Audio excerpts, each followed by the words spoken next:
it was about 20 years old when I first came, so from Singapore. This is the first time I ever come out of the country, the first time I ever took a plane.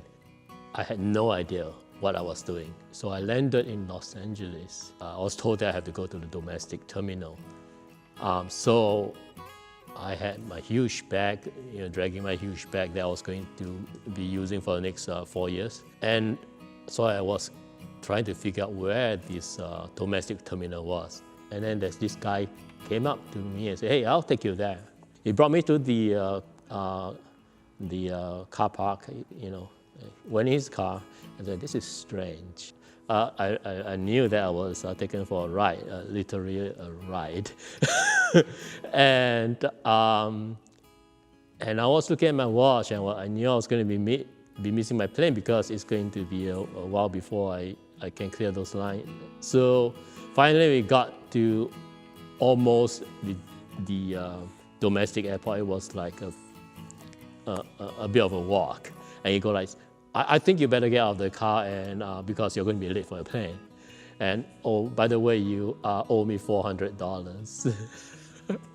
And I go like, I better not argue with him because I love my life too much to argue with him over $400. So I mean, it was a lot of money. So and so I took my traveler's checkout, I signed it and gave it to him and bolted out of the car as quick as I could.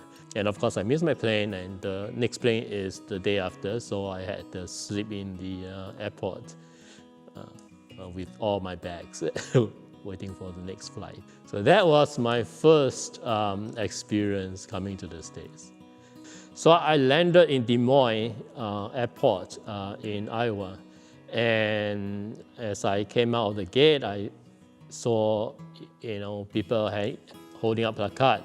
I realized that it was not from the school. It's a group that would help international students and providing hospitality and services. I went with a group. The person happens to be from Singapore as well.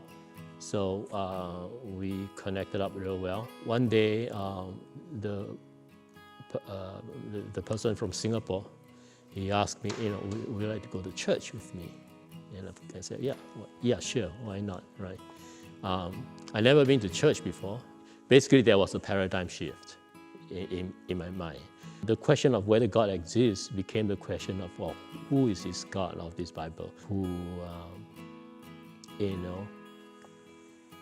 cause people to be so loving, to cause people to show such hospitality and kindness. Less of a philosophical question, more of the question of the heart. So that experience carries me for life. Since then, I went back to Singapore and many things happened after that. I've always looked out for opportunity to be able to serve in this capacity. So it's amazing how